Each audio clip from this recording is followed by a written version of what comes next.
Hello दोस्तों, चलिए आप लोग को टॉप मैथ ज्ञान में आपका स्वागत है। और देखिए आपके लिए एनसीईआरटी सार संग्रह बुक लाया गया है जो 6 to 12 के लिए है और जनरल के लिए है। इसको लिए देखिए 6 to 12 जो इंटर 10th जो जनरल की भी तैयारी कर रहे हैं, रेलवे एसएससी कुछ भी, उसके लिए एनसीईआरटी ऐसा क्वेश्चन जो हर एग्जाम उठाता है। इसे ऐसे लड़कन जो पढ़ नहीं पाते हैं, इसी के लिए आपके लिए बुक से कुछ सोल्यूशन लाया गया है। चलिए देखिए आगे। इसमें देखिए पहला जो प्रोटिक्स से हम पढ़ावेंगे, राज्य व्यवस्था और यही सब, राज्य व्यवस्था और संवैधानिक विकास, इन पूरा पॉलिटिक्स हम इसे ख़त्म करेंगे। और इससे आगे हम अगले अच्छा रहेगा, इस सेशन बहुत अच्छा रहेगा। तो हम अगला भूगोल का भी लाएंगे, पार्ट बाय पार्ट आपको प्रोवाइड कर दिया जाएगा वीडियो। इस वीडियो में सब बता दिया जाएगा। चलिए देखिए हम अपना टॉपिक पे जाते हैं। चलिए देखिए क्वेश्चन पे आ गए। देखिए पहला मेरा है पॉलिटिक्स में पढ़ना भारतीय राज्य व्यवस्था, इंडियन पॉलिटिक्स से। देखिए इसमें भारत का संवैधानिक विकास, जिसमें देखिए भारत का संवैधानिक विकास कैसे हुआ जो आपको बताया जाएगा। चलिए देखिए इसमें पहला पहला है जो देखिए क्वेश्चन, वन लाइनर क्वेश्चन हम जो फर्स्ट करिएगा। और वीडियो कैसा लगेगा जो बताइएगा। पूरा वीडियो देखिए आपको समझ में आएगा। जो इस पूरा वीडियो देख लीजिए तो आपको समझ में आ जाएगा। चलिए देखिए बताते हैं। देखिए ऑनलाइन क्वेश्चन है, रेगुलेट एक्ट 1773 द्वारा सर्वोच्च न्यायालय की स्थापना कहाँ की गई। जो रेगुलेट एक्ट 1773 आया था जिसमें सर्वोच्च न्यायालय की स्थापना हुई थी, वो कब हुई थी? जो कलकत्ता में हुआ था 1774 ईस्वी में हुआ था। रेगुलेटरी एक्ट 1773 द्वारा सर्वोच्च न्यायालय के एक्ट है तो 1773 में इसकी स्थापना हुई थी। 1734 में कलकत्ता में हुआ था जिस सर्वोच्च न्यायालय। देखिए को भारत का प्रशासन में भाग लेने का अधिकार किस अधिनियम द्वारा प्राप्त हुआ? चार्टर्ड है। जो भारत थे, जो पहले देखिए इससे पहले हम लोग अंग्रेज के गुलाम थे। इससे पहले चार्टर्ड एक्ट 1833 आया। चार्टर्ड एक्ट 1833 के द्वारा भारत के प्रशासन में भाग लेने का अधिकार भारतीयों को हो गया था। चलिए देखिए अगला क्वेश्चन है, केंद्रीय विधानमंडल सर्वप्रथम किस अधिनियम के द्वारा द्विसदन बनेंगे? केंद्रीय विधान 1919 के भारत शासन अधिनियम। केंद्रीय विधानमंडल में सर्वप्रथम द्विसदन का व्यवस्था हुआ था। तो 1919 के भारत शासन अधिनियम 1919 के भारत शासन अधिनियम हुआ था। चलिए अगला क्वेश्चन देखिएगा, भारत के राष्ट्रपति को अध्यादेश निर्गत करने की शक्ति मूलतः किस अधिनियम से प्रेरित थी? तो भारत सरकार अधिनियम 1935। जो भारत के राष्ट्रपति को अध्यादेश को करने निर्गत करने की शक्ति मूलतः किस अधिनियम से प्रेरित है? भारत सरकार अधिनियम 1935। देखिए भारत का संवैधानिक विकास, देखिए भारत का संवैधानिक विकास कैसे हुआ। चलिए देखिए, ईस्ट इंडिया कंपनी के अंतर्गत वो ब्रिटिश क्रॉस के अंतर्गत जब को जो था, तो इसमें वेस्ट ईस्ट इंडिया, इसमें देखिए कुछ कुछ रेगुलेटरी एक्ट है ना जो महत्वपूर्ण है। देखिए regulatory act 1773, Pitt's India act 1784, Pitt's India 1784, और चार्टर्ड एक्ट 1793, और चार्टर्ड एक्ट 1813, और चार्टर्ड एक्ट 1833, और चार्टर्ड एक्ट 1853। इस नाम ईस्ट इंडिया कंपनी के अंतर्गत फिर से देख लीजिए revision. Regulated act 1773, Pitt's India 1784, chartered act 1793, chartered act 1813, chartered act 1833, chartered act 1853। Pitt's, इसमें देखिए पीट्स इंडिया, इसमें पीट्स इंडिया और बीट्स पीट्स इंडिया और रेगुलेटेड एक्ट है ना जो बहुत बहुत महत्वपूर्ण है। चलिए यहाँ से देखिए ब्रिटिश क्रॉस के अंतर्गत करना था। भारत सरकार अधिनियम 1858, भारत सरकार अधिनियम 1858, और भारत परिषद अधिनियम 1861, और भारत परिषद अधिनियम 1892, भारत भारत परिषद अधिनियम 1909, और भारत शासन अधिनियम 1919, और भारत शासन अधिनियम 1935, और भारतीय स्वतंत्रता अधिनियम 1947। देखिए ये मेन महत्वपूर्ण है, जो ये है ना जो बहुत महत्वपूर्ण है। भारतीय स्वतंत्र अधिनियम 1947, और भारतीय स्वशासन अधिनियम 1935 और भारतीय प्रशासन अधिनियम 1979 महत्वपूर्ण है। चलिए यहाँ से अगला देख लीजिएगा। केंद्र में द्वि शासन व्यवस्था किस अधिनियम के द्वारा लागू की गई थी? तो भारत सरकार अधिनियम 1935। केंद्र में द्वि शासन व्यवस्था किस अधिनियम के द्वारा लागू की गई थी? तो भारत शासन अधिनियम 1935। ब्रिटिश क्रॉस में किस अधिनियम में संघीय शासन का प्रावधान? तो भारत शासन अधिनियम 1935। देखिए कह रहे थे कि भारत सरकार 1919 और 1935 1947 में जो महत्वपूर्ण समय है, इसमें याद रखिएगा। ठीक, चलिए देखिए, ब्रिटिश भारत में किस अधिनियम में संघीय शासन का प्रावधान था? तो भारत शासन अधिनियम 1935। चलिए आगे देखिएगा। देखिए, अखिल भारतीय संघ के स्थापित करने का प्रावधान किस अधिनियम में किया गया था? तो भारत शासन अधिनियम 1935। अखिल भारतीय संघ की स्थापना करने के लिए प्रावधान अधिनियम में किस किस ये था? भारत शासन अधिनियम 1935। इसमें देखिए ये महत्वपूर्ण जो ऐसे लाइन अप क्लियर रहता है ना, जो बहुत महत्वपूर्ण रहता है, समझे? चलिए आगे देखिएगा।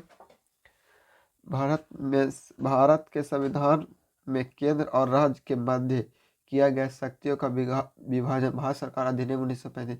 तो कहते हैं केंद्र और राज्य के बीच शक्तियों का विभाजन है, तो भारत सरकार अधिनियम 1935 पर आधारित है। चलिए अगला क्वेश्चन देखिए।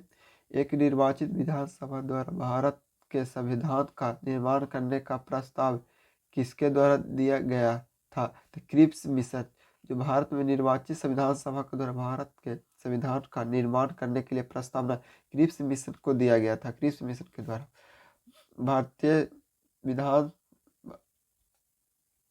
भारतीय विधानसभा का संगठन किसके अंतर्गत किया गया? कैबिनेट मिशन 1946 के अंतर्गत। भारतीय विधानसभा का गठन किसके अंतर्गत किया गया? तो कैबिनेट मिशन 1946 के अंतर्गत। कैबिनेट मिशन के द्वारा प्रस्तुत योजना के अनुसार संविधान सभा का में प्रांतों से प्रतिनिधियों का निर्वाचन किस अनुपात में था? तो 10 लाख जनसंख्या पर 1 था। जो कैबिनेट मिशन के द्वारा प्रस्तुत योजना के अनुसार संविधान सभा के प्रांतीय प्रतिनिधि के अनुसार किस अनुपात में था? तो 10 लाख जनसंख्या पर 1 सदस्य का निर्वाचन किया गया था। चलिए आगे देखिए, जो महत्वपूर्ण है जो हम टिक लगाते जाएंगे। ठीक, चलिए आगे देखिए। भारतीय संविधान का निर्माण करने वाले विधानसभा के सदस्यों का चुनाव किसके द्वारा किया जाता है? तो विभिन्न प्रांतों के विधायकों के द्वारा। विधानसभा के निर्माण करने के लिए संविधान सभा के सदस्यों का चुनाव किसके द्वारा किया गया था? विभिन्न प्रांतों के विधानसभा द्वारा। चलिए आगे देखिए। ये सब जो रहता ना, जो लाइनअप में डाला हुआ रहता है, जो अच्छा रहता है। देखिए, जो अंतरिम सरकार थे वर्ष 1946 में, जो कौन कौन थे 1946 में पूछ लिया क्वेश्चन को, कौन कौन थे, कौन मंत्री जो देखिए, जवाहरलाल नेहरू जो पहला क्वेश्चन देखिए, जवाहरलाल नेहरू थे तो राष्ट्रमंडल तथा विदेशी मामले के थे। सरदार वल्लभ भाई पटेल गृह एवं सूचना एवं प्रसारण मंत्री थे। सरदार वल्लभ भाई पटेल गृह एवं सूचना एवं प्रसारण मंत्री थे।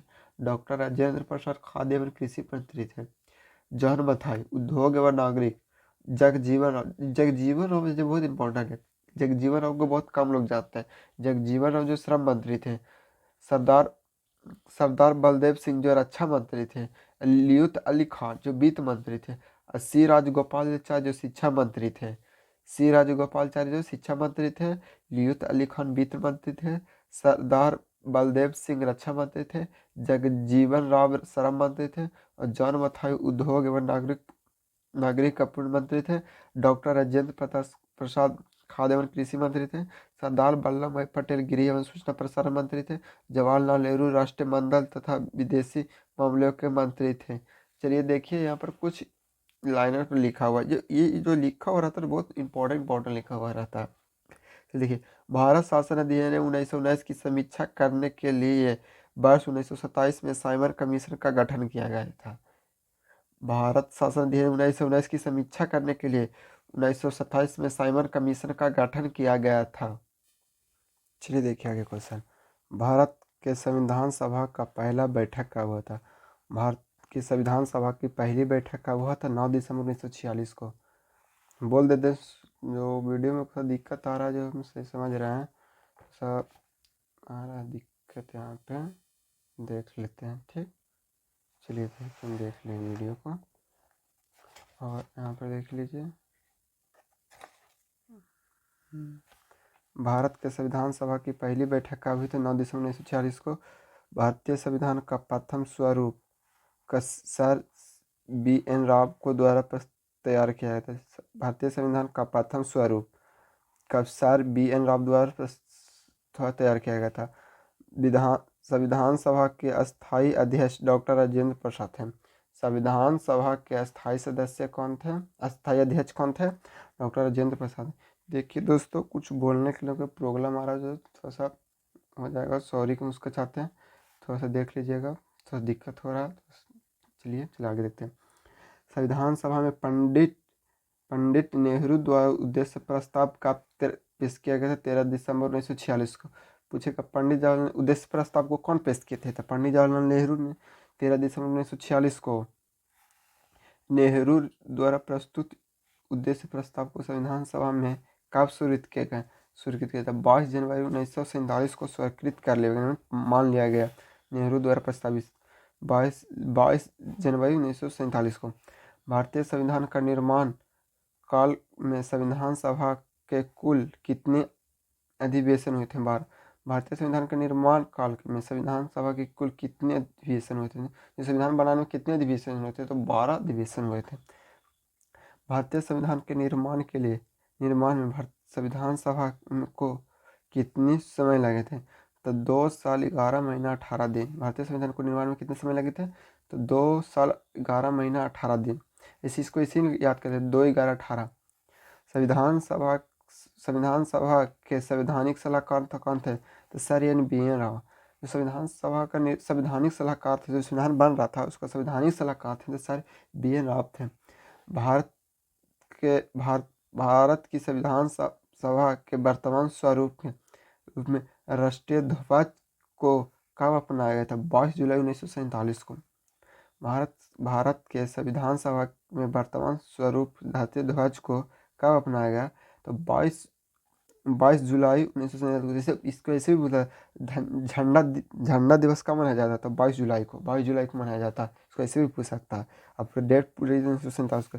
संविधान सभा की प्रथम बैठक की अध्यक्षता डॉक्टर सच्चिदानंद सिन्हा ने, जो डॉक्टर सच्चिदानंद थे ना, जो अस्थायी अध्यक्ष के रूप में अध्यक्षता की, और अस्थायी रूप में डॉक्टर राजेंद्र प्रसाद किए थे।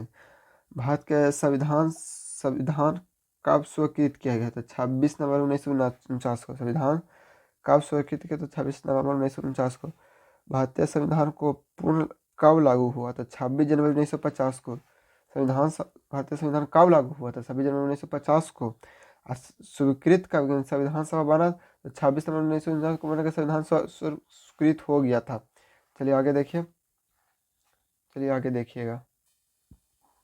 9 दिसंबर 1946 को संविधान सभा की प्रथम बैठक हुई थी। 9 दिसंबर 1946 को संविधान सभा की प्रथम बैठक हुई थी, जिसका डॉक्टर सच्चिदानंद सिन्हा ने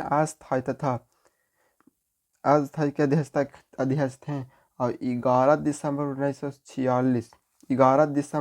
1946 को डॉक्टर राजेंद्र प्रसाद अस्थायी अध्यक्ष बताए थे ना आगे। जो 9 दिसंबर 1946 को जो बैठक हुआ था, तो डॉक्टर सच्चिदानंद सिन्हा ने अध्यक्ष किए थे, जो अस्थायी था। और 11 दिसंबर 9-11 2 दिन के बाद भी एक बैठक हुआ था 1946 में।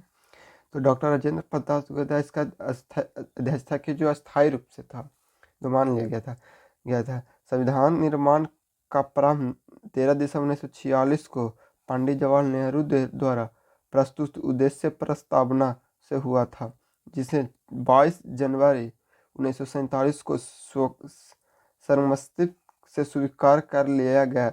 26 नवंबर 1949 को भारतीय संविधान अंगीकृत किया गया, और 26 जनवरी 1950 को पूर्णतः लागू कर दिया गया था।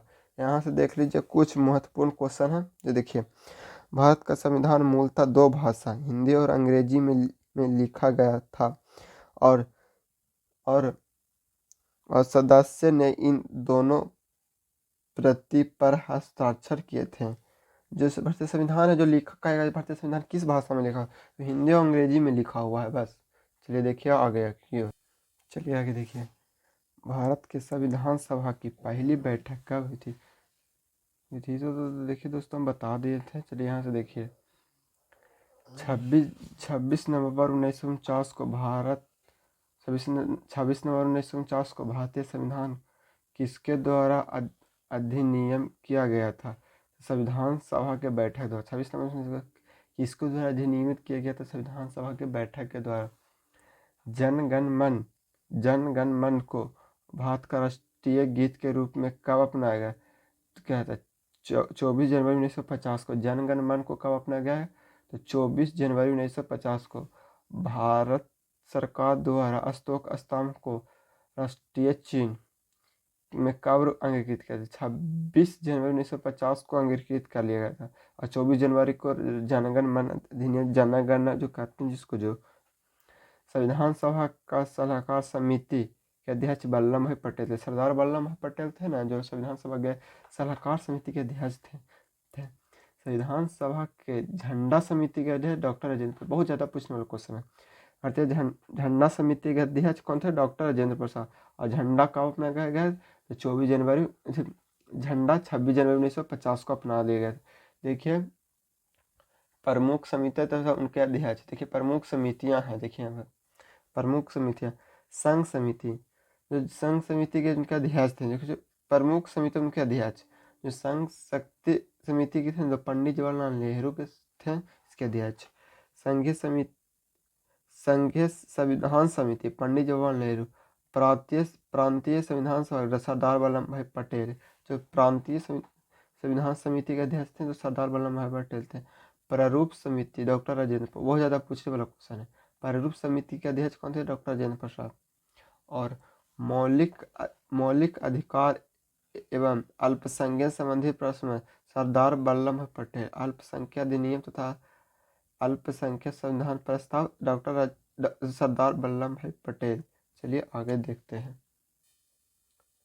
चलिए देखिए, प्रक्रिया नियम समिति डॉक्टर राजेंद्र प्रसाद। प्रक्रिया नियम समिति डॉक्टर राजेंद्र प्रसाद। राज्य के लिए समिति पंडित जवाहरलाल नेहरू। राज्य के लिए समिति पंडित जवाहरलाल नेहरू। संचालन समिति डॉक्टर राजेंद्र प्रसाद। संचालन समिति डॉक्टर राजेंद्र। संविधान सभा के कार्य का संबंधित समिति के अध्यक्ष जीबी मालवांकर। संविधान सभा के कार्य समिति के अध्यक्ष जीबी मालवांकर। डॉक्टर भीमराव अंबेडकर की अध्यक्षता में संविधान सभा की प्रारूप समिति के 6 सदस्य थे। देखिए प्रारूप समिति था ना, जो बहुत इंपॉर्टेंट क्वेश्चन है, जो ये इंपॉर्टेंट क्वेश्चन, जो प्रारूप समिति के अध्यक्ष थे डॉक्टर राजेंद्र प्रसाद, डॉक्टर भीमराव अंबेडकर, और इनके पास 6 अन्य सदस्य थे, जिसमें कौन कौन थे?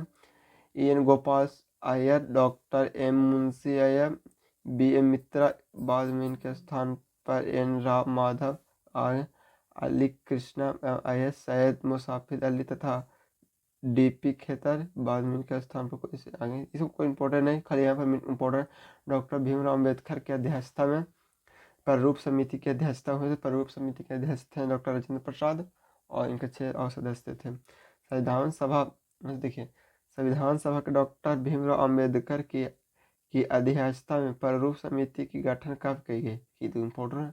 प्रारूप समिति की अध्यक्षता का 29 अगस्त 1947 को प्रारूप समिति का गठन हुआ था। डॉक्टर भीमराव अंबेडकर का संविधान सभा का निर्वाचन किस प्रेसिडेंट से हुआ था? तो बम्बई प्रेसिडेंट से हुआ था 1947-1905। पहले बंगाल प्रेसिडेंट से 1946-47 में।